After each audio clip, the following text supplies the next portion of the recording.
In this video, we're going to learn about solutions, colloids, and suspensions. These terms may be a little bit familiar from the very beginning of our class.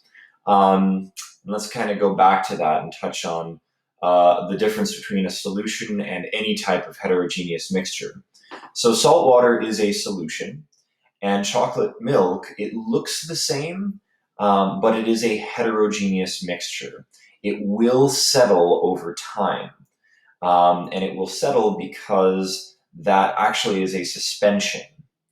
So a solution is a type of homogeneous mixture in which all substances involved are uniformly dispersed in a single phase. When I look at salt water, it all looks like water, it all looks the same, and all the different particles within it, the salt and the water, are evenly distributed over the volume of that solution. And it will not settle out. It's very stable. So let's look at solutions and their components. We have the solvent, which is, for example, water, that is dissolving the solute, which would be, for example, sodium chloride. You will always have more solvent than solute, at least in this class. The solvent should be whatever there is more of that is dissolving the solute within it. Now, it is possible for the solute and the solvent to be in a number of different phases. So, for example, a solute gas and a solvent that's also a gas would be when oxygen and helium are together in deep sea divers gas. This is for if you're deep sea diving and you have an oxygen tank. It's not actually just oxygen, it's oxygen and helium. So that's one combination, but there are plenty of others. And you can see technically alloys you can even define as solids dissolved in more solids. So when we're talking about a solid solute and a liquid solvent, which really is the most common solution that we'll work with in this class, in that case, the solute particles are individual molecules or ions. So for example, if we have salt dissolving in water, NaCl, we can say being in the solid phase, it dissolves and becomes in water, it becomes aqueous sodium ions and chloride ions. Exactly the process of that occurring is something we are going to see in a later video, and we'll understand why and how it happens in a later video. But at least for now, I think you can understand if you've done this pretty much in reverse, where you're putting together sodium and chloride to make NaCl, you can go in reverse. So this is what happens when salt dissolves in water. And bear in mind that this NaCl really is a macroscopic crystal. It's really Na with 50 of them. Actually, it's a lot more than 50, but let's just say 50 Nas and 50 Cls in the same crystal. But then this becomes 50 separate sodium ions and 50 separate chloride ions. So when we're talking about, say, sugar, for example, sugar is molecular. Sugar won't break apart into separate ions, separate positively and negatively charged particles, but it will separate from this macroscopic crystal of there being a lot of sugar or a lot of sucrose molecules together to being a bunch of individual ones separate from each other in solution. So the particle size is incredibly small in such a solution. In a suspension, the particle size is really, really large. For example, if you're making chocolate milk, your Nesquik, for example, the chocolatey stuff, that is very, very large, relatively speaking. It seems small to the eye, but in the grand scheme of things, it's large. And so it's possible, even with a fine enough filter, to filter the chocolate out or at least some of the chocolate, will get caught on the filter paper.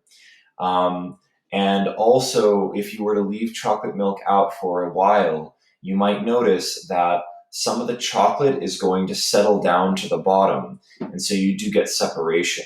Another example of a suspension is muddy water, where these large particles of dirt, if you kick it up, and really mix it around, then you won't see the differences. But over time, those big particles of dirt will settle down, and it will come to pretty much clear water, and then these particles that have settled to the bottom. Colloids are interesting because the particle size is in between. The particle size is so small that they can't be filtered, but and they do not settle, but they are rather big, and they aren't individual ions or molecules, and that does give rise to very special properties. Um, so how do you tell the difference between a colloid and a solution? If, again, colloids, they look a lot like solutions, they don't settle. What you can do is you can shine a laser beam through a solution or pure water, um, and you won't see the path of the beam. In fact, I'm going to say NaCl aqueous, because it's going to be the same as with pure water. The laser beam is going to go straight through.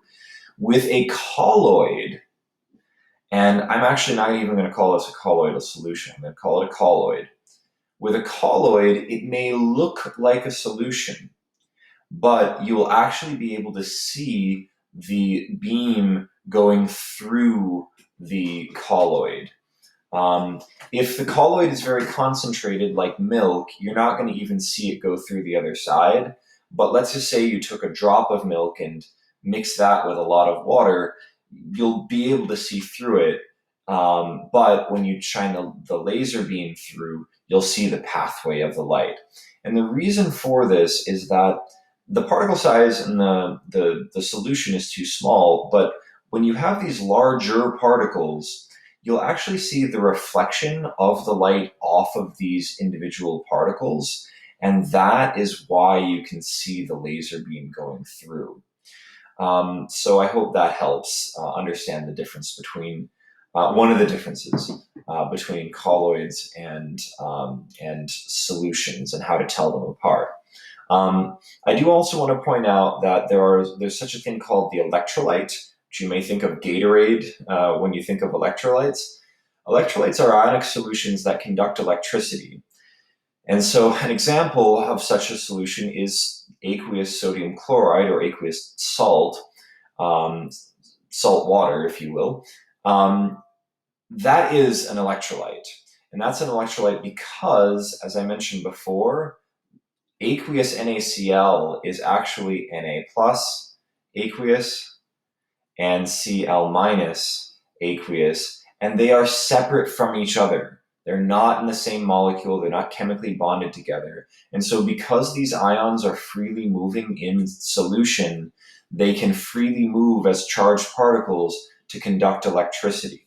If they were stuck in a crystal, they could not conduct electricity because they would be stuck in place. There would be sodium ions sticking to chloride ions, sticking to sodium, sticking to chloride, and you wouldn't be able to have them move around and conduct electricity.